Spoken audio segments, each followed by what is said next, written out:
Boa noite, senhor presidente, senhores vereadores, senhoras vereadoras. Boa noite ao público aqui presente. Boa noite à imprensa presente aqui na figura do Lelé e do Renato. E boa noite àqueles e aquelas que nos acompanharão, né, de casa por meio da gravação da sessão, que infelizmente por problemas de conexão não poderá ser transmitida. Eu gostaria de começar, Belo, pegando a linha aí do que você começou a falar, e parabenizando a Secretaria Municipal de Cultura, o Conselho Municipal de Cultura, os servidores todos que participaram, que se envolveram, né, desde o pessoal das escolas, os professores, até também o pessoal da Brigada de Incêndio, né, muito participativos, e que realizaram, sem dúvida nenhuma, uma semana do livro, leitura e biblioteca, que deixou uma marca muito grande em matéria de qualidade, de organização. Foi um evento do qual eu pude participar em algumas noites. Particularmente, o que eu mais me senti emocionado e envolvido foi com a palestra da Daniela Arbex, né, uma escritora excelente, que veio aqui falar de 2 livros seus, como o Holocausto Brasileiro, que trata da tragédia, né, cometida aí, do assassinato, do massacre cometido no sanatório, né, no Hospital Psiquiátrico em Barbacena, né, onde dezenas de milhares de pessoas foram ali presas, torturadas, mortas, né, eram pessoas com alguma doença mental, né, mulheres, negros, pobres, LGBTs, enfim, pessoas que não se enquadravam ali dentro da caixinha da sociedade.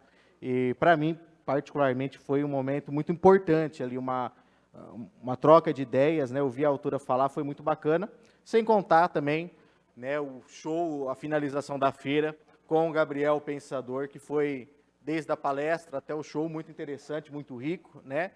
E a gente via a população da nossa cidade contente por estar ali, né, de volta, celebrando, comemorando, e tudo muito organizado, né, sem maiores problemas.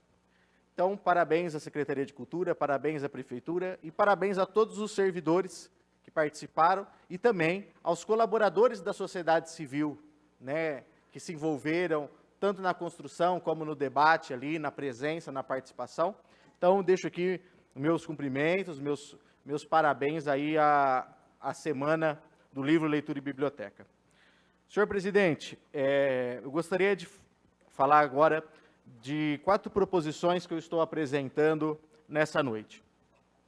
Em primeiro lugar, eu queria falar de um requerimento que estou apresentando, buscando informações junto à Prefeitura a respeito dos professores de apoio na nossa rede. Foi uma demanda, um problema que no começo do ano foi gravíssimo, né? A Secretaria não contratava esses professores para estar acompanhando, para estar dando suporte para as nossas crianças.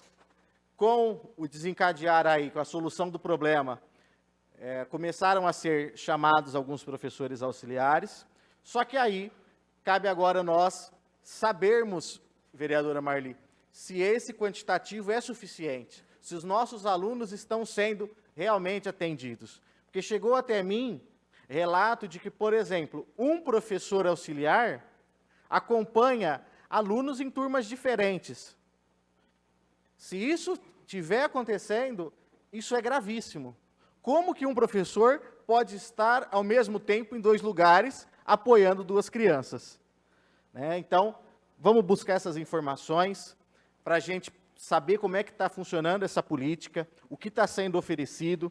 Então, eu coloco aqui algumas perguntas, né? A quantidade de professores, a quantidade de alunos atendidos e acompanhados por professores de apoio, né? Colocando, inclusive, as informações, qual o período, qual a escola, qual a turma, né? Porque aí nós vamos ver se está acontecendo esse problema, e se tiver, precisa ser corrigido imediatamente, senão nós vamos encaminhar para o GEDUC, nós vamos encaminhar para o Ministério Público, porque se a criança tem direito, ela tem que ter aquele profissional, né? É claro, você compartilhar um professor de apoio dentro de uma mesma sala, né, entre crianças que têm ali dificuldades semelhantes ou equilibradas, é uma coisa.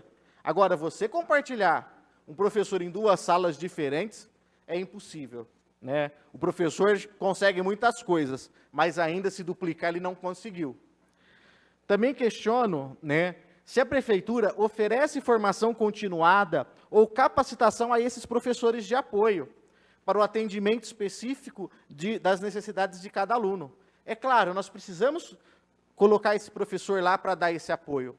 Só que a prefeitura também precisa acompanhar esse professor, dando formação continuada, capacitação continuada, para que cada vez mais ele consiga fazer com que o aluno que ele acompanha supere as suas barreiras de aprendizagem, as suas dificuldades. Então, é preciso um olhar formativo para esse professor. E é claro, além do professor de apoio, quais outros recursos, estruturas e ferramentas a Secretaria de Educação oferece aos alunos com deficiência ou transtorno, visando o desenvolvimento e a inclusão? O professor auxiliar, o professor de apoio, ele é importante.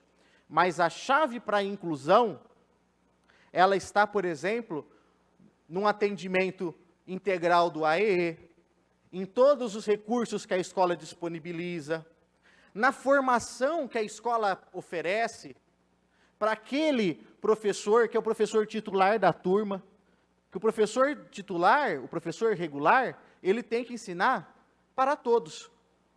E o nosso professor, ele precisa ainda de apoio para isso. E esse apoio tem que vir da secretaria, com formação, com professores amparados pelo coordenador pedagógico. Não adianta a gente falar de inclusão se não tiver o coordenador pedagógico lá, acompanhando esse aluno, acompanhando esse professor da sala, acompanhando o professor auxiliar. Então, nós precisamos saber o que a prefeitura está fazendo de fato por essas crianças. Então, senhor presidente, deixo esse requerimento na busca para a qualificação da nossa política de educação especial aqui no município. Outro requerimento que apresento é um requerimento de informações, buscando dados, buscando números sobre a população trans, a população transgênero em Jardinópolis. Esse é um assunto que eu tenho trazido, uma preocupação que o nosso mandato tem trazido. Aprovamos aqui por unanimidade no ano passado a lei que garante o uso do nome social, e é preciso que nós avancemos com políticas públicas que atendam essas pessoas em todas as suas especificidades. E para isso, para a gente fazer qualquer política pública que seja, nós precisamos de dados, nós precisamos de informações, precisamos de números, Vamos dizer assim, precisamos de um censo, da população LGBTQIA+, no nosso município. Então, eu apresento as seguintes questões. A prefeitura possui dados relativos à população trans no município? Qual o número de homens e mulheres trans residentes em Jardinópolis e em Jurucê? Quantas pessoas trans são atualmente assistidas pela rede municipal de saúde? Atualmente, a Secretaria Municipal de Saúde consegue atender plenamente às necessidades de saúde e cuidados dessa população? Quais são os maiores desafios e os maiores problemas que a Secretaria, que a Saúde Municipal hoje encontra ao olhar para o atendimento, para a garantia do direito à saúde da população trans?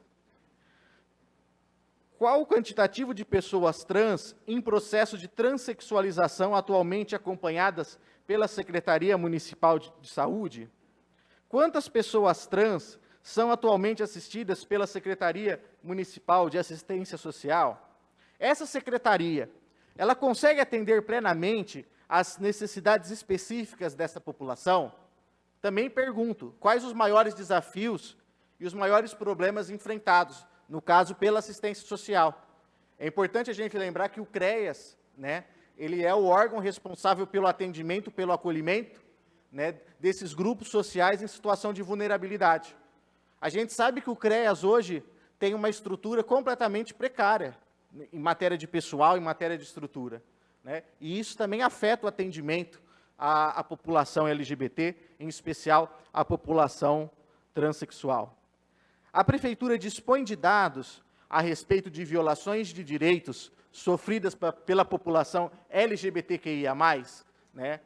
Esse é um dado importante que nós precisamos ter, seja o CREA, seja a própria saúde, porque vai nos permitir entender a situação da LGBTfobia em Jardinópolis, né?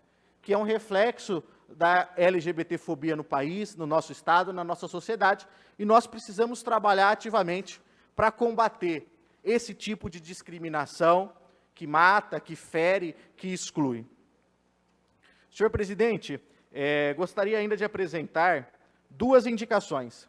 A primeira delas, a solicitação de munícipes que procuraram nosso mandato, solicitando que seja colocada iluminação na pracinha, né? Na pracinha Dr. Mário Lins, onde foi colocada aquela academia ao ar livre recentemente, né? Ali em frente ao asilo. O pessoal reclamou que está lá instalado, está funcionando, só que não pode ir à noite, por exemplo, porque está muito escuro.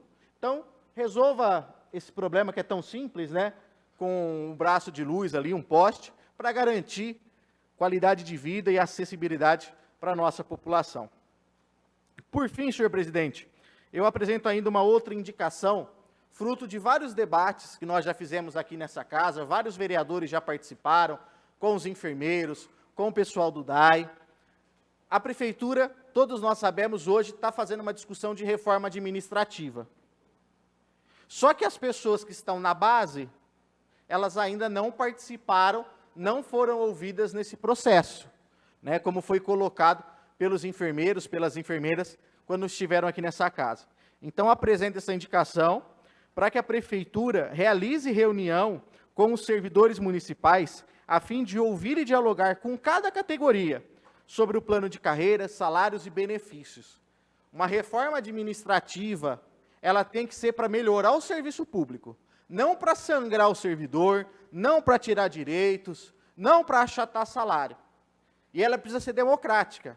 E isso começa da própria construção dessa política, que tem que ser dialógica, que tem que ser participativa, que tem que ouvir o servidor que está lá na base e sabe os problemas, as dificuldades, as especificidades de cada carreira, de cada área. Para finalizar, senhor presidente, eu queria chamar a atenção, na última sessão eu falei sobre isso, porém hoje apareceram alguns dados, e convido até todos os vereadores a estar dando uma conferida, no Estadão, uma série de números a respeito da saúde mental dos nossos jovens, dos nossos adolescentes. Foi uma pesquisa realizada em toda a rede estadual e também em alguns municípios, e os números são desesperadores. O percentual de jovens com sintomas de ansiedade, de depressão, né, de tristeza e uma série de outras sintomas relacionados ao prejuízo na saúde mental é muito alto. Então, a Prefeitura precisa, urgente, olhar para esse problema, seja através da contratação de mais psicólogos e também psiquiatras, mas também, em especial, a contratação, cumprindo a lei já aprovada a nível federal, do psicólogo para atuar dentro da rede de ensino, dentro das escolas, juntamente com o assistente social. É urgente isso, vereadora Dalva. O nosso diretor, a nossa diretora de escola, ele se pega sozinho para enfrentar esse desafio com esse jovem ali. Sozinho, sem apoio, sem amparo. Muitas vezes esse jovem está ali numa fila de espera longuíssima para um atendimento, ou às vezes nem está, ou às vezes a família não procurou esse atendimento. Então nós temos que fazer essa busca ativa, esse trabalho ativo de cuidar da nossa juventude, de cuidar dos nossos adolescentes, tanto os que estão no Plínio, como também aqueles que hoje ainda estão na rede municipal. Hoje eu recebi relatos de uma mãe muito preocupada, desesperada, com a questão de saúde mental da filha e também de outros amigos, de outros colegas que estão enfrentando essa dificuldade e a escola não vê saída, ela não tem apoio. Então isso é urgente, eu peço um olhar especial da Prefeitura para esse problema, para que a gente possa dar o apoio e o amparo para os nossos jovens.